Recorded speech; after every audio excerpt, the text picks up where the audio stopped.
It's Thursday, 2 November, year of our Lord 2023. I want to thank you for joining the early evening, or early afternoon and evening edition of the War Room. EJ Antoni from Heritage is going to join us here momentarily. We're going to go through the Treasury Department's what the Treasury auctions are going to come over the next 5 months. Is we warned everyone on this show months ago it's going to be $1.6 trillion or north, and my call is still interest expense over $1 trillion in this upcoming fiscal year. We're going to walk through the math to show you why the Biden regime has made an incredibly big bet.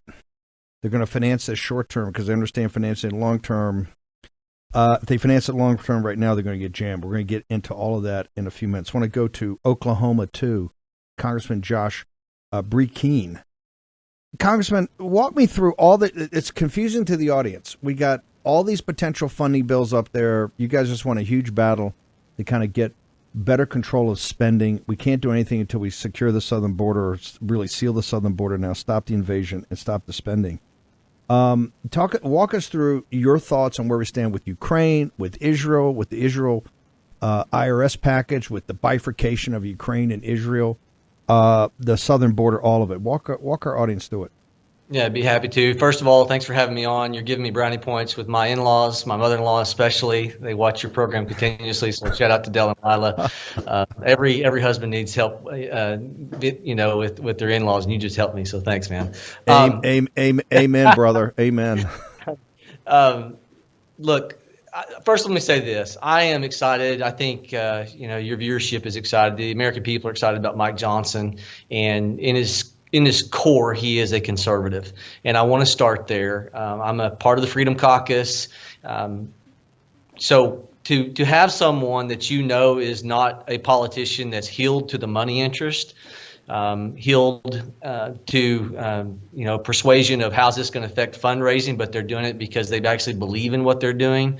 I think the American people need to rally behind this speaker and pray for him. He is a man who is grounded, who has a deep rudder of faith, and he leads his life that way, and there's fruit to back up what I just said, not just words. In terms of, so I start there to say I'm excited with him talking about Israel and saying we got to pay for it.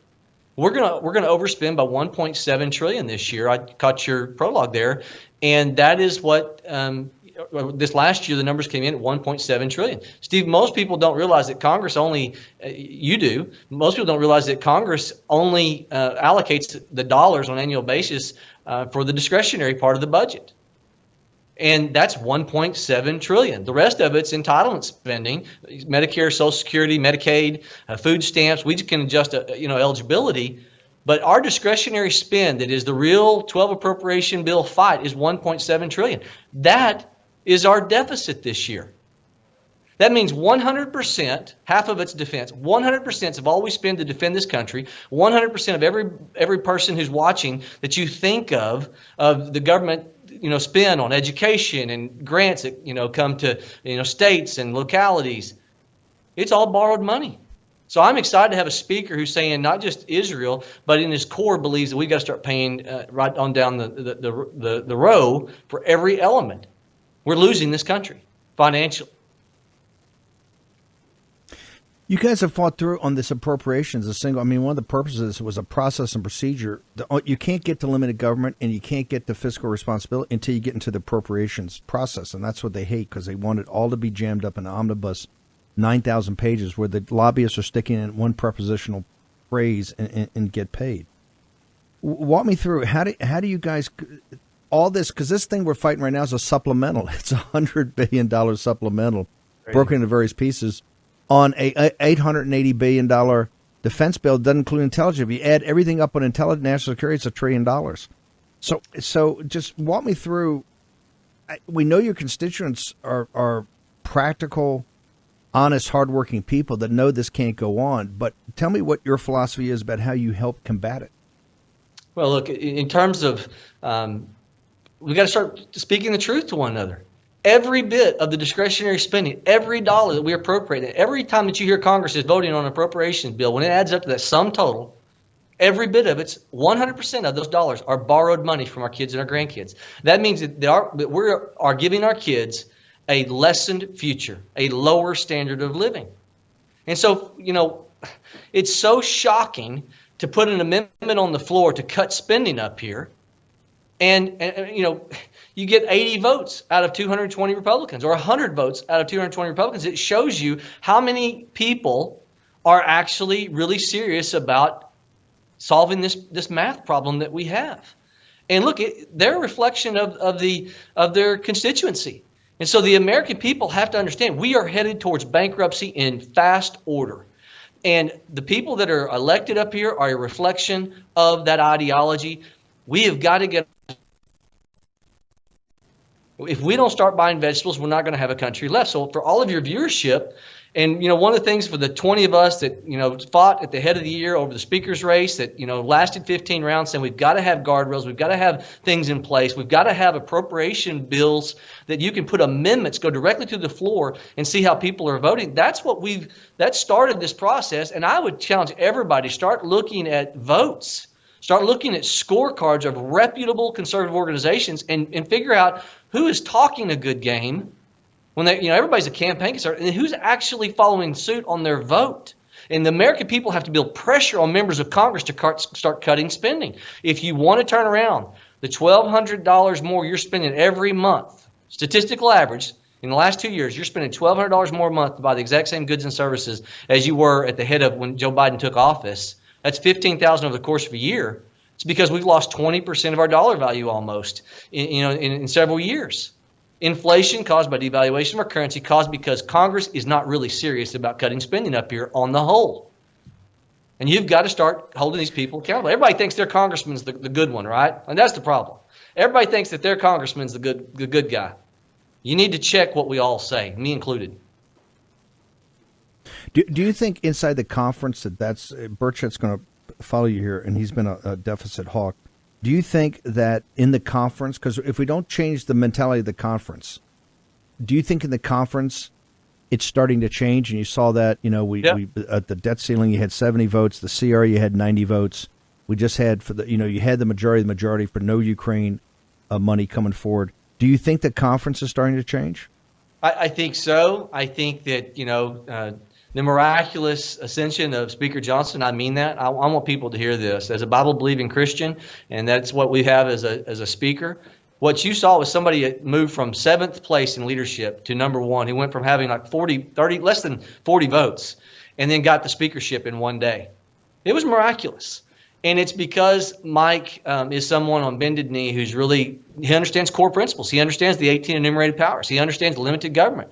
He understands what George Washington said, that, of all the dispositions and habits which lead to political prosperity, religion and morality are indispensable supports. In vain would the man claim the tribute of patriotism who'd labor to subvert those great pillars of human happiness. There was a time where the majority of members of Congress understood the only way you're going to maintain limited government is self-governance, and the only way you get self-governance is religion and morality. We've got a chance to turn this country around, but we've got to get rid of the cultural rot. And so for every pastor who watches your show, for every person who's a watchman on the wall in their community, man, being quiet on social media may help you in your public image management right now. But in this fight of good and evil, by you remaining to stay quiet, it may help you in your lifetime, but it's going to be a detriment to our kids and our grandkids. So Mike Johnson is a flag bearer that we as a country need to rally around, and we need to help this inertia. That I believe that there is a great awakening, and I think Mike's a reflection of that. When he did the Sean Hannity interview the first night, Sean, was asking him some questions about your belief, because you're right, it's kind of he's 7th in leadership, but essentially a backbencher.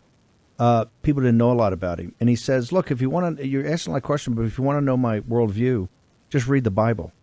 The mainstream media and the left, they full meltdown, full complete vapor lock. What he would have said, which the revolutionary generation would have said, of course, it's the biblical worldview. Of course, what other worldview is there? You're seeing the attack on him. He's the thing they fear most, which is he's a Christian nationalist. Now you've had, violent extremists, you've had insurrectionists. You look up the chart. The most demonic to the secular humanists, the neo-Marxists, that you see on college campus going after Jewish kids every day. The pinnacle is the Christian nationalist. How are you members of Congress in the conference going to help have the back of Mike Johnson? Because they're coming for Mike Johnson. Hey, they're already into all the radio interviews he gave. We're going through it right now. And what he said, and here's the thing, they were getting on him for he doesn't have any money because he sacrificed his entire life as a lawyer instead of being a big Wall Street lawyer, one of these hotshots as a lobbyist. He dedicated his life to taking on and defending religious liberty in a lot of these church groups. How's the conference going to come together to protect Mike Johnson? Well, look, you use the position that you've been given. And you're going to find out in real short order those who really, it's innate to them if they really believe in a biblical worldview. And they really believe that that is a rock upon which our republic, finds strong foundation, its pillars. You better start learning the history of our founding. I love David Barton Wallbuilder's ministry because it is pointing so many people back to what we're missing. And the reason why we've been so blessed as a country financially is because of that underpinning. And the reason that we see such a demise in the last 40, most people don't see how quickly this has happened to us. We had a $1 trillion gross national debt in 1980. We're going to overspend by $1.7 trillion this year, almost twice what it took us 200 years of debt accumulation to get to in 1980. The cultural rot has been on steroids, and the fiscal problems are just a downstream repercussion of that. And so if we'll get our moral house in order, our fiscal house will get in order. I absolutely am one of those that believes that in God we trust, and if we'll get the right things right, if we'll stop calling evil good and good evil, then this nation has a chance to cheat history. If we don't, then we become like every other nation in history that is rotted itself into oblivion. Congressman, how can people find out more about you? Where they go to social media, where they go to your site to find out more about your thinking? Yeah, you can go to Brecheen, B-R-E-C-H, Brecheen.house.gov. You can look us up on Congressman Josh Brecheen on social media or Twitter, X now. And honored to have the opportunity to be with you. Well, your in-laws have great taste in compelling television, so we know they're part of the posse. So they're manning the ramparts, and I know they're big fans of yours, and our audience is too. We really appreciate you being in the fight, and I know that you're going to become a major voice going forward, sir. So thank you. Very honored to have you here in the War Room. Thank you. Honored, sir. God bless you. Thank you. Burchett, Congressman Burchett of Tennessee. You see, Burchett, here's what I think we got going. I think you're having a great awakening. I think this Mike Johnson thing was providential. And we're unmasking people. You're unmasking. I mean, the haters on Mike Johnson, it is unbelievable. This is a God-fearing, good Christian man, solid guy, right, that's dedicated his life to fighting for underdogs. And man, oh man, they're upset. MSNBC, CNN, they got investigative teams going around. They got everything. They're going to try to tear his wife and himself. They're going to try to tear him apart. It's like a pack of wolves. Congressman Burchett, your thoughts? I agree. I posted this morning when I woke up. I'm going to do this every day. I said something about him. I said, oh, no, we elected a speaker, Speaker Johnson, who loves Jesus, his wife, his kids, and the Constitution. We are doomed. I got just crossed over 123,000 views on that. And the vast majority are amen. I mean, everything. I mean, oh, he's not rich. What are we going to do? I mean, what the hell, Steve? Mr. Bannon. No, but hang on. Hang on. Read that tweet again, because I will make a comment. Just take it to the top and just read it slowly. Read that tweet. Okay. Oh, no. We elected a speaker, at Speaker Johnson, who loves Jesus, his wife, his kids, and the Constitution. We are doomed. But the punchline is there's a big part of the country, and particularly the elites and the intelligentsia and the cultural elites that run this country, that when they read that, they believe the country is doomed because of that. Your response, sir? Yeah, well, they're lost. They are completely lost. That's who's running, unfortunately, I think is running our major learning institutions, both public and private in this country. And those are the people that we've entrusted with the future of our children. And frankly, the national media, and that's why most of them are going out of business. It's moving to more of a format like yours, where the truth is put out there, and you bring in cool guests like my buddy Josh Brecheen before me, and I think that's very telling. I think the market is bearing that right now. And you see in papers like my newspaper in Knoxville, it's basically just a rag. The only time I see it is when I'm, if somebody's got one down in their dog pen or something. And so it's pretty obvious to me what's going on in our country, and they're trying to influence people, and they try to run us, people that, I don't have any bumper stickers on my cars or anything about my religious beliefs, but they, everywhere you turn, we're the weak ones. We're the ones causing the problems in this world. And I can always hear my daddy saying, buddy, he said, there weren't no atheists in those foxholes in the Pacific. I can guarantee you that. So, we elected you're right. It was providential. That's a big word for me coming from East Tennessee, but it's, Mike Johnson is a godsend. I said early on something about him being a goober, and all his buddies from law school were calling him up saying, hey, this guy called you a goober. But I said, that's a good thing. He's not a real flashy guy. He's a family man, and you're not going to worry about him getting caught in somebody's going to pull something up or what he's doing right now or going to be doing, because he's one of those guys that holds himself accountable and surrounds him with people that hold him accountable. And we've got a real leader in this one. And I stated, how do we? Go ahead. I'm sorry. How do we? His election unanimously coming out of nowhere for within 48 hours, but the whole process.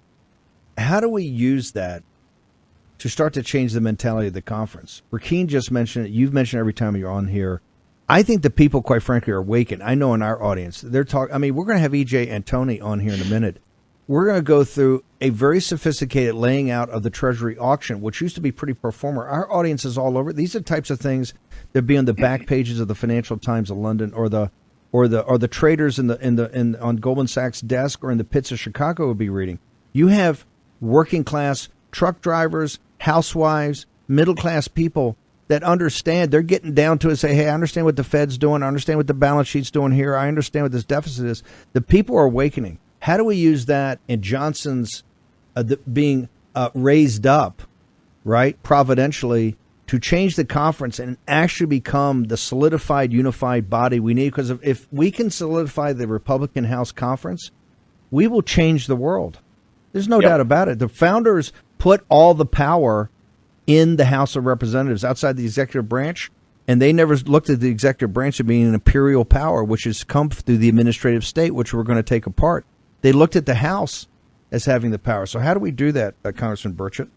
Well, thank you. It's probably the most important thing I'll ever say on your show, but I'd ask your listeners to pray and ask God what their role should be in this. And their role, what I see it is call your elected officials, because elected officials, like everybody else, we want our pizzas in 30 minutes or less, and that's about our dadgum attention span, to be honest with you. Right now, every person who gets on the mic in conference, and I was with Matt Gates, we were sitting in the back, and I said, where was all this, 4 or 5 weeks ago when the 8 of us were getting our heads kicked in? But it starts off with, we're in a fiscal downturn. We have got to get control of this. And everybody is talking about it. Everybody.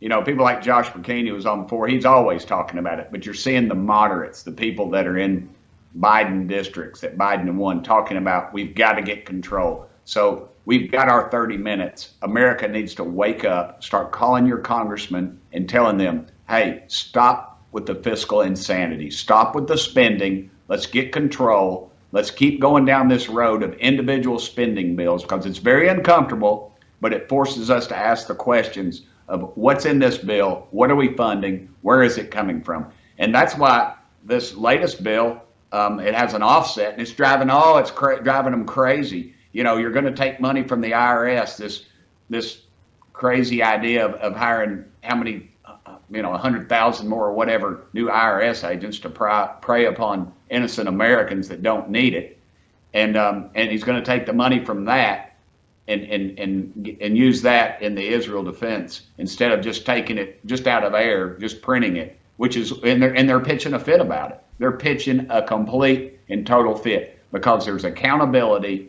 and it takes away from their bureaucratic base. that keeps a lot of these idiots up here in office. And so it's a stroke of genius. And man, I'm glad we got him in there. No, it's a stroke of genius to do that. They've got everybody's attention on the supplementals, but the government, runs out of cash again on the 17th. We're a week or so away from that. You guys continue to pass appropriations bill. They didn't think Johnson would get what the government operations done. He got it done with Democrat votes in a bipartisan manner. The Senate, the House of Lords refuses even to get down and dirty any of this. Why don't you guys start talking about a CR and going to January? Why don't you just call their bluff, pass the rest of the appropriations bills and said, hey, McConnell, Schumer, you guys haven't done your job over a year. Just call their bluff. If it's got to shut down, it's got to shut down. What would the folks in East Tennessee tell you about that? They'll tell me that if we got to shut it down for 3 days, that's a lot better. These single moms out here, these guys out here digging ditches for a living that don't have time for all this nonsense, working 12, 14 hours a day, trying to keep shoes on their kids, trying to keep food in the refrigerator because inflation's gone through the roof. They can't afford gas in their gas tank. They're saying those exact same things. They're saying, cut the spending, get this economy back under control, and get us back on a fiscal on the fiscal path. Because if we don't, they're also saying, if we collapse this economy, it's going to be a hell of a lot worse than 3 days of a shutdown. I can assure you, because those lines, you'll see people in line for bread when the dollar is depreciated in value to the point of just not being worth the paper it's printed on. What EJ Antoni is going to join us, and one of the things I keep telling folks is that this 1.6 of financing it's actually a $2 trillion deficit. They're lying about that. We know they're lying, but even at 1.7, the budget you're talking about is another 1.7. It's in perpetuity. It's 1.7. It's 1.7. It's 2. Particularly as the economy that adds to the debt. We're never going to pay off. Right now in our trajectory, we never pay off 1 penny of the principal. It's just you're barely keeping up. And I've said, and EJ, I have said, because I've done the math in the back of the envelope, I strongly believe that we will pass $1 trillion in interest payments in this current coming fiscal year. It's going to be damn close. I was right on the $2 trillion deficit when they lied about it. I think they're going to pay $1 trillion. Here's the point. We're now in the system of large numbers. This thing has a life of its own. Do people in the conference understand that this should be like emergency measures? We can't conduct business as we've conducted it before. You guys were the voice in the wilderness, and they try to destroy you folks. And now you're saying a lot of them come to the mic behind. They got old time religion. Do they understand the tough actions that have to come because this is a crisis? I think they do, but again, they'll move on to the next shiny object if the American public doesn't start lighting up the phones and letting them know and say, in fact, we are in fact watching this. And that's the trouble in the past. You believe too much about what we send to you in our memos and our videos and things. You need to start asking the dadgum questions. That's why when I come off the floor a lot of times, just on mundane votes, I explain about what's going on and what it affects you down the line. And people really respond to that in a positive manner because they're not getting that from the mainstream media. The mainstream media is telling us, look at all the things they've taken from you. That's what they'll try to tell you. And hell, they don't, life, liberty, and the pursuit of happiness. That's all you're guaranteed. And it just the pursuit of happiness. You're not guaranteed happiness. So I think we need to get back to the basics, and you're exactly right. But if people don't light up the phone lines of their elected officials, we're going to miss this moment, Mr. Bannon. And then we'll be right back to the big spending Republicans that we've become, unfortunately. Congressman, how do people get to all your social media? Because you come in hot a little bit on Twitter, but I also want to know where to go to your site so people find out more about you. Now as you become a big media star, every time I cut on CNN or MSNBC, I said, "There's Burchett, man. Look at that guy. He's become a very big star of CNN." I don't know. I told them I'm conservative. I'm just not bitter about it. So somehow they just follow me at Tim Burchett. That's where I light it up, Mr. Bannon. And I can't thank you enough. Every time I get the Bannon bump, and I'm not going to talk about fundraising or anything because that'd be inappropriate in this building. But I can always tell when I've been on your show. And I tell you what, man, you're speaking the working man's language out there, folks all over Tennessee. watch you and they love this show. They love you. And the reason they love you is just because you put the truth out there. And dadgummit, they're hungry for it because we're sure as hell aren't getting it out of the major media. Sorry for my language. I got to put another dollar in the swear jar. The title of my country music album will be IOUs in a swear jar because that's I'm up to that point now. So thank you, brother. It's always a pleasure. Congressman Burchett, thank you so much for spending time with us. Appreciate it. Josh, it's my pleasure. You got it right. You got it right there from Oklahoma and Tennessee. We need you at the ramparts. And you're awakened now. You understand this in a more sophisticated way than the folks on forget Capitol Hill. I'm talking about Wall Street. That it can't continue, and somebody's got to make some tough calls. And you're essentially the adults in the room. Always remember that. With all the stuff you see on TV, and just watch it. Now you can watch it with some discernment. Say, hey, that's nonsense. That's spin. That's not true. They're avoiding the main issue. This is what they never wanted to have happen.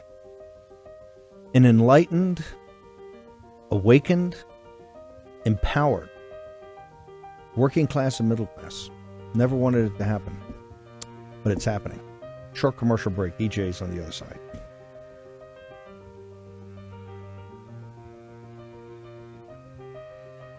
First of all, they lie and they say we're going to pay for the Israeli aid bill by cutting from the IRS, but it'll balance each other out. Tell me, in fact, what does it do?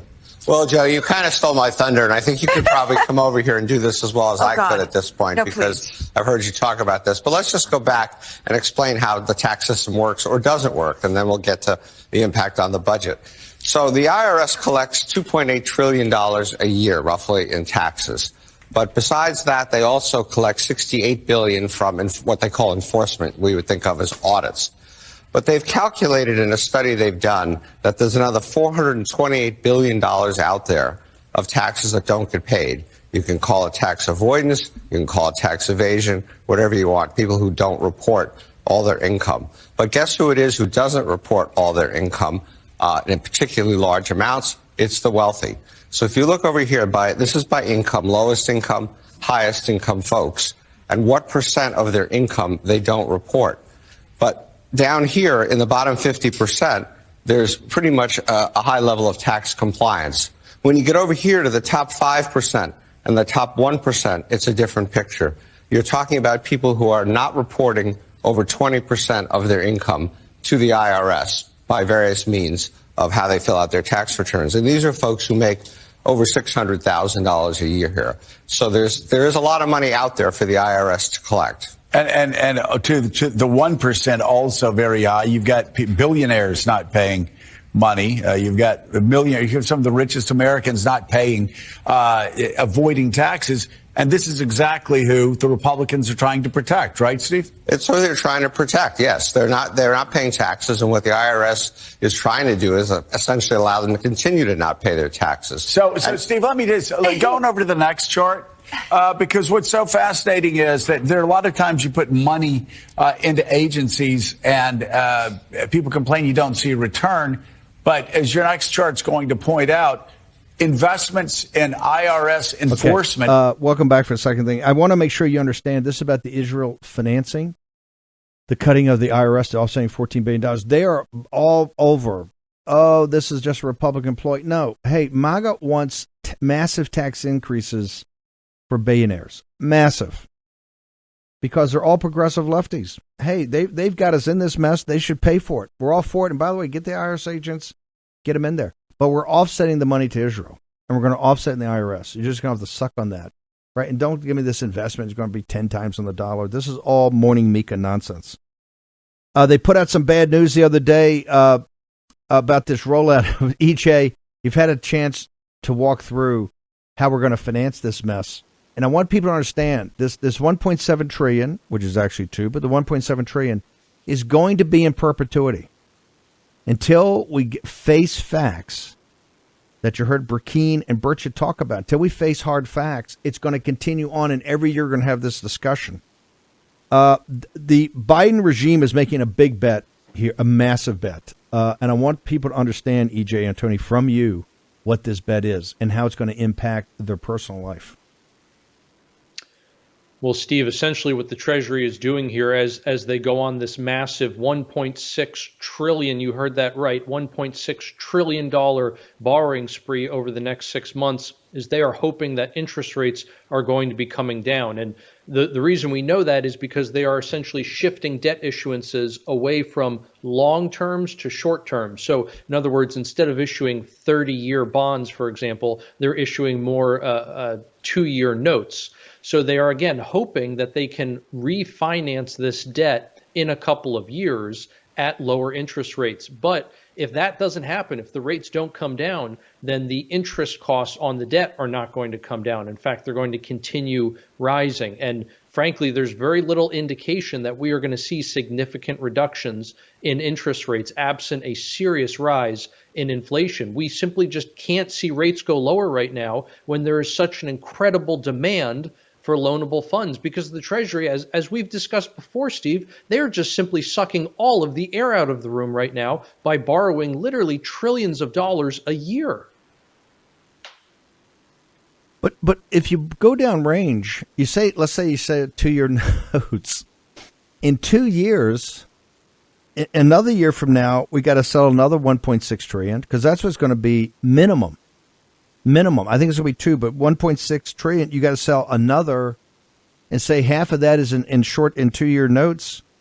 That's $800 billion, almost $1 trillion of another 2-year. And then for the second year, you've got to go out, you're going to sell another $1 trillion. The law of large numbers starts to overwhelm you. It's so big, it's spinning out of control.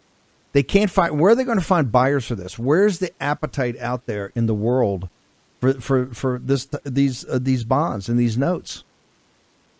Well, Steve, I'm so glad you brought this up. This is exactly why I am genuinely getting scared for our country and for the American people, and why I have to echo what your previous guests were saying about the incredible urgent need to get in contact with your representatives and tell them to slash the budget anywhere and everywhere. There are no sacred cows anymore. Okay, it is imperative that we get this thing under control pronto. I can't emphasize enough how fast this is spinning out of control. Who is buying our debt? Foreign countries aren't buying it anymore. Most countries around the globe are selling our debt, whether that's Japan or China. Russia's already sold all of it off.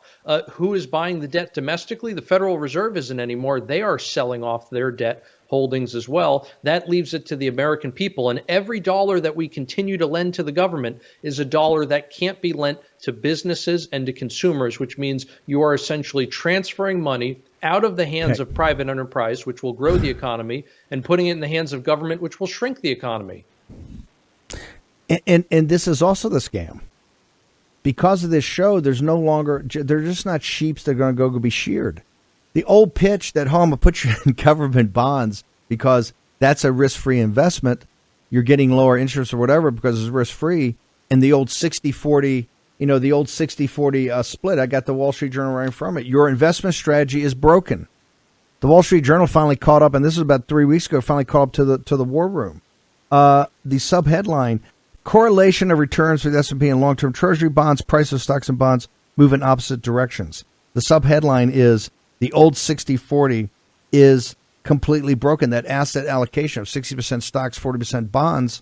The reason is, if rates go up, your bond principal goes down. You can't. It's not trading at face amount. That's why you got to call. A lot of people I know have called their portfolio manager and said, "Hey, if you had to market today, that bond portfolio, where is it? Oh, it's 50 cents on the dollar." The American public's becoming awakened. This is because it's they kind of got caught into a sucker's play.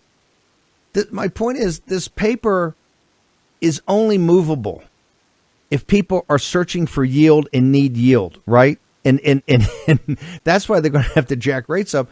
That's why the Fed itself used to be everybody, Powell, held on Powell, Powell.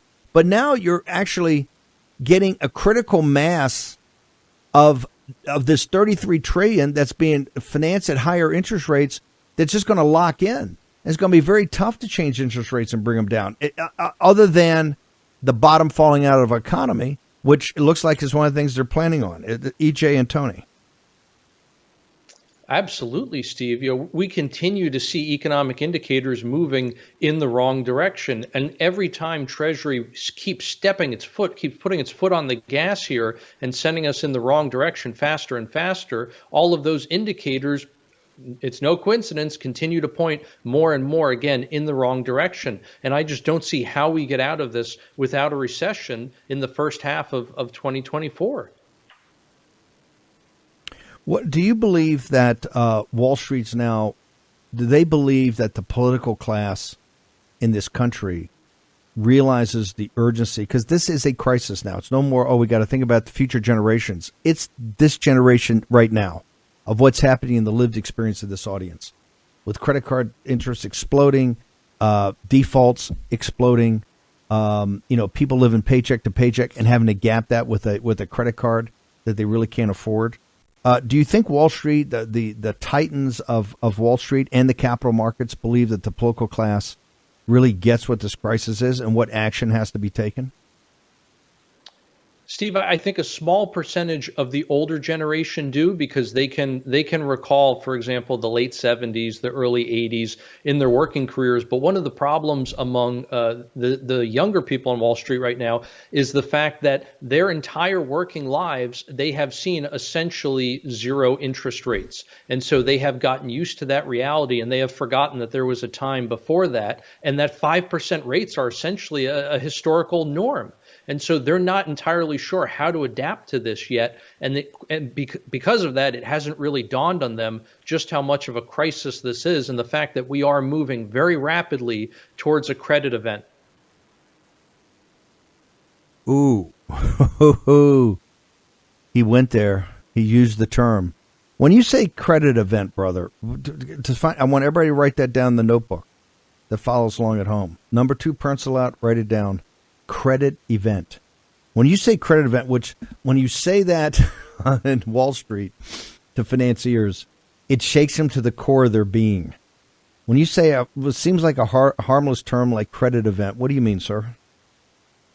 Well, Steve, we have to understand just how incredibly linked the financial world is. And so when you observe something like commercial real estate, which is in a tremendous amount of trouble right now, and you have a lot of owners of commercial real estate who are going to have difficulty refinancing their debt because not only have interest rates gone up so much, but their occupancy rates are just so low. And so they have less revenue, and it's going to cost them more to service the debt they have on their buildings. That's a recipe for disaster. But then combine that with the fact that who actually owns a disproportionate amount of commercial real estate debt? It's not the big banks, it's the regional banks, which are already in trouble because they got on the wrong side of the interest rate trade. So they have a very large portion, relatively speaking, of their balance sheets devoted to commercial real estate, balance sheets which are already, for some of them, mark to market underwater. You start combining all these things and you realize that the whole financial system is on incredibly shaky ground. And although some of the big banks may seem safe,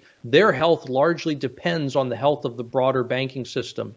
And so this is where you get into the problem of a single domino being able to knock down a whole lot more. If you, in thinking through, because you've done the best at thinking downrange on this, what would you advise people to look at to see how serious they are on the CR, on the supplemental, on the budget? You know, the appropriation had been done, because up there in Capitol Hill, the Republicans, people like that, are acting like they're living in another reality. What would you tell people in this audience? If you're smart, this is what you should be looking for. In terms of what political outcomes are we expecting? Is that what you mean, Steve? Yeah. What should you see if this is going to get sorted? What would you think would be smart to see on Capitol Hill to know that they're serious versus just optics and happy talk? Not merely a reduction in the increase in spending, not merely holding spending at the same levels they were in September, the end of the last fiscal year, but a cut from that level, because we have to come to grips with the fact that where spending was at the end of last year, and therefore where it is right now, is not sustainable. We have to get the spending down. It's not good enough anymore to slow the rate of increase, because even if we just hold spending levels steady, we are going to continue to spend more than we have, and we are going to continue to get further and further down that financial doom loop. There is only one way out of this, and that's to reduce spending.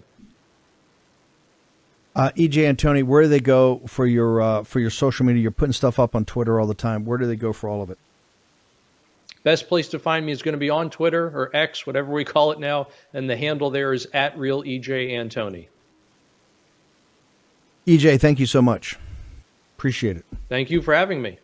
We're going to spend a lot of time with these bills up. Remember, they're bifurcating Ukraine from Israel, which the Senate doesn't. Look, the Senate wants to pass $106 billion on top of the $880 billion is going to be approved, the $1 trillion basically for defense and national security. They're not living in the real world. You're living in the real world.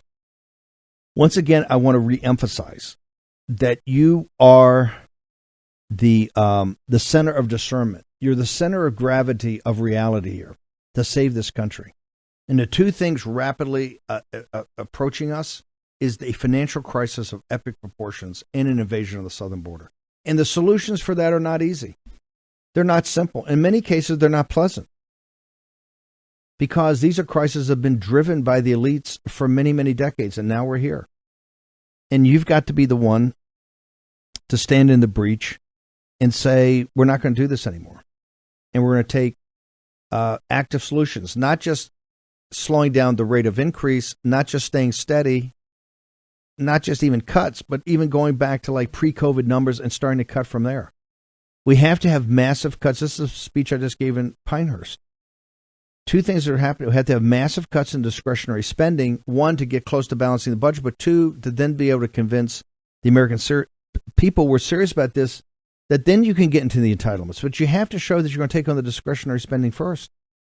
And remember, all those people are getting that the spending, all things it's theirs by birthright. That's theirs. It's absolutely 100% theirs. That you're taking it away from them. That fight's going to be enormous. Look what's happening in these college campuses right now. You don't think this is why we had Yoram Hazani on this morning. The connective tissue is that they think you're the colonizer. They think you're the oppressor, and that is their money. They don't believe you actually have a country. You don't deserve a country. This is not, you just stole it. So you don't have any rights to protect it. No sovereignty, no territorial integrity, no self-determination of the American people. No, this is why, we've got Oscar Blue Ramirez down in from Darien Gap to Tapachula and north, with hundreds of thousands of more invaders coming every month. With Todd Bensman says, hey, it's going to be 500,000 minimum on top of the 8 to 10 million that are already here, just on Biden's watch. That's not the 40 or 50 million Monica Crowley's talking about, or Brian Kennedy are talking about. So this is the crisis. This is the fight, and we are honored to be at the vanguard of this. And when they call us minoritarian vanguardism, yes, it's 100% correct. Remember, in the revolution, at the best day, only a third of the people were fighting for it. A third of the people were kind of Tories, were fighting against it or not supporting it. And then you had a third kind of in the middle, like you have in anything. I'm going to wait and see who wins this thing, and then I'll be on their side. I'll grab a flag and jump out in front of that parade. And you see that happening all the time on Capitol Hill and media and all of it. We're not that. We're not that group. We are stone cold fighters. But we need you up to speed on this thing. A couple of things. Number one, the Patriot economy. You got to start thinking through about how you participate in the building of that to your own benefit.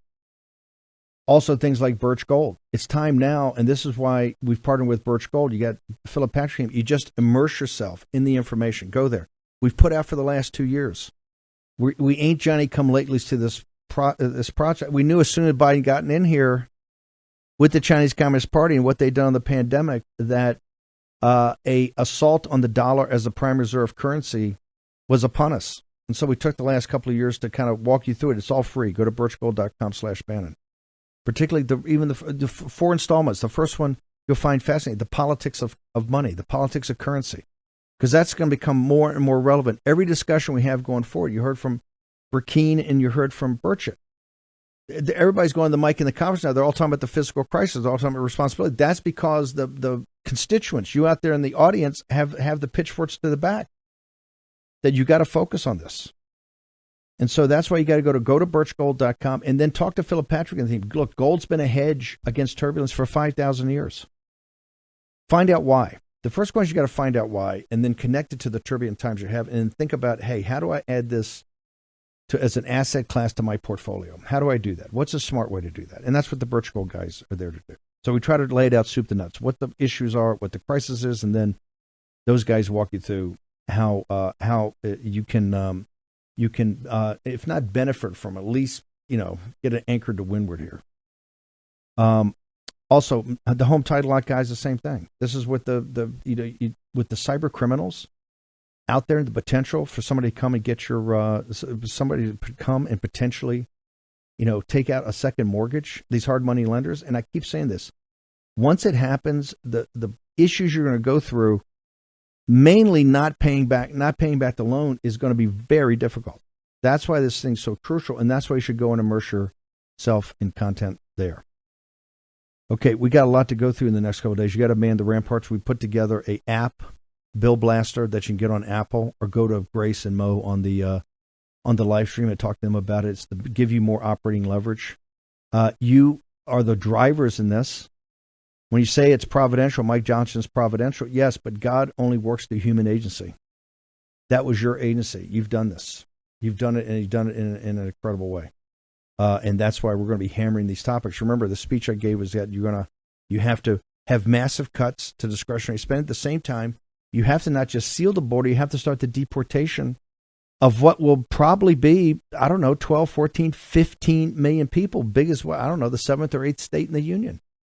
And it didn't happen by chance, it happened by design. It happened by design. And that's what you're up against. But we're winning, and they know we're winning. That's where they're coming after you even harder than they've ever. That's where they come after Mike Johnson. They're going to tear him apart. They're going to tear him apart like they're trying to tear Trump apart. Last thing, make sure at Jace Medical. This is another one, box check. This team, Dr. Rowland and the team, took Rosemary Gibson's book and turned it into an action plan. And what you ought to do is go to the site right now, jacemedical.com, just to check and say, hey, is this right for me? I don't want to be caught in an emergency. I want to make sure I've got my appropriate medicines. How did these guys help me out? Because remember, the Chinese Communist Party is going to use every bit of leverage they possibly got in this war, in unrestricted warfare, and now we're sliding into the kinetic part. Okay, I'll be up on Getter all evening. We got a lot going on. Tomorrow I'll be back at 10 o'clock. Show is going to be on fire. Big Saturday show. I think we're doing a special. A part of it's going to be a special you're going to love. We'll be live doing that. And if we can pull it off, we'll announce it tomorrow. But we'll see you back here at 10 o'clock tomorrow morning. Check me out on Getter. And remember, you're fighting the good fight and you're winning.